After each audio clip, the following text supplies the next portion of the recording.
The opening scene of the chapter takes us to the naval ship scrapyard, known as Branch G1. Here we first encounter the massive, heavily battered ships, as commented upon by the Navy captain. Battleship bags, to which someone else responds. You mean like punching bags? The captain replies. Now that you mention it, it does look like their armored hulls have been caved in with punches. Another. The captain answers. Vice Admiral Garp. Ever since his youth, he made this part of his daily routine. Someone else asks. He is still doing it. What about the second one? The captain explains. That's Aoki's handiwork. The former admiral was Garp's student. The rules were no hockey or fruit abilities allowed while working on the battleship bags. It just goes to show that no one is born a hero. It's a strength you have to earn. The scene shifts to the new world where someone jumps into the world and exclaims, he sent San Juan Wolf flying. Garp is scary. We have to pull him up quickly. He will drown. But how?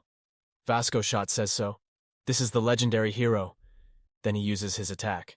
Heavy drinker. Heartfire. Directly towards Garp. Garp effortlessly stops. Vasco Shot's attack and throws the pirates around, causing fires to emerge. Someone shouts, You bastard! Are you trying to destroy Pirate Island, Garp? The pirates panic, saying if the town burns down, Captain Teach will kill us. Garp smiles and says he is totally outnumbered and he isn't even flinching. What a terrifying geezer. Rear Admiral Kujuak, who urges Vice Admiral Garp. Come on, Vice Admiral Garp.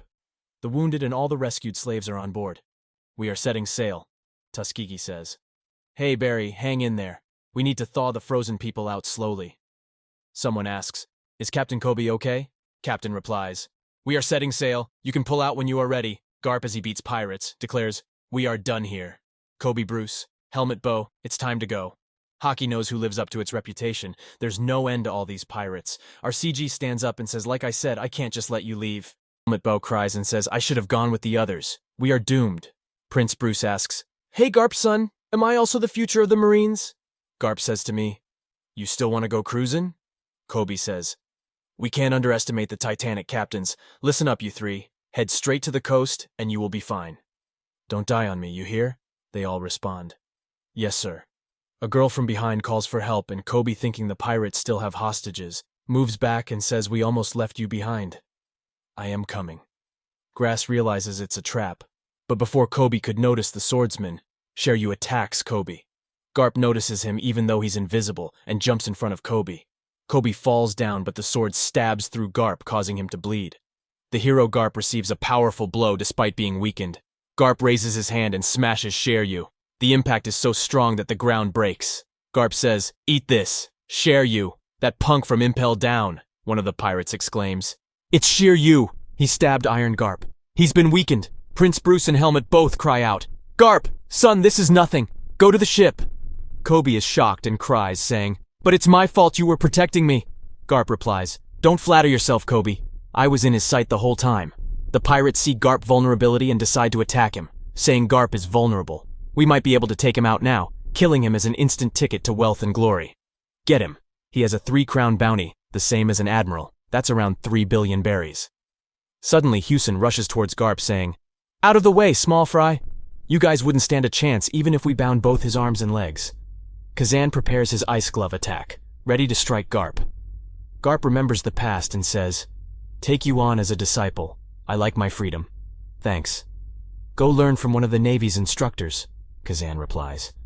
They have taught me all they can. I am ready for the next level. Make me your disciple. Garp shouts, Get lost. But then he accepts him, and as they train, Garp says, Remember, no hockey. This is training, Kazan says. I couldn't use it even if I wanted to. Suddenly, Garp hears about dragons, and in anger says, My son became a revolutionary, damn it. In anger, he punches the ships hard, then grabs Kazan by the collar and says, And now my grandson says he's going to be a pirate. I won't stand for it, afraid, Kazan says. Why are you telling me, Kazan? Let's go get a bite to eat out, replies. I am an admiral now, remember, I am busy. Garp says some tea. Then Akechi says, Come on. The scene returns and Ikigai remarks, You have a habit of raising enemies. Garp replies, We are through my bone-headed pupil. Then both Garp and Aoki clash, hitting each other with hockey-fused punches due to their punches. The whole surroundings get destroyed and everything explodes. Kobe gets hit and falls back, and as he sees Garp, he shouts, Vice Admiral, Garp, Garp. already weakened, falls back. Avalo Pizarro, the fourth captain of the Blackbeard pirates, laughs and says, "You bastards are not getting away. This is Hoshino-su. You shouldn't have poked the pirate hive if you didn't want to get swarmed. You think your friends are safe just because they set sail? Don't underestimate my island. Island fruit." The ship is shown leaving and Hibachi asks, "Where's Captain Kobe-senpai?" "I am sorry. All I did was get in the way." Koshokaru reassures, "We will be right behind you. I am just glad you are safe." Suddenly someone notices something and says, "What is that?" Pizarro, a giant monster, has taken over the island, and he declares, "All you see in the papers is Blackbeard, this and Blackbeard that. It's high time we got a crack at the spotlight. Tomorrow's headlines are going to read, Vice Admiral Garp and his squad of rising stars failed to rescue the hero. Captain Kobe Avalon Pizarro, fourth captain of the Blackbeard pirates, used his awesome new power to crush their foolish plan. His hand spreads all over the island and Kobe shouts, 'No, don't do it, please. There are innocent civilians on board.' Gasp. Struggling and weakened, lies on the floor and says to Kobe, 'Don't lose your head. Justice will prevail.' And the chapter ends.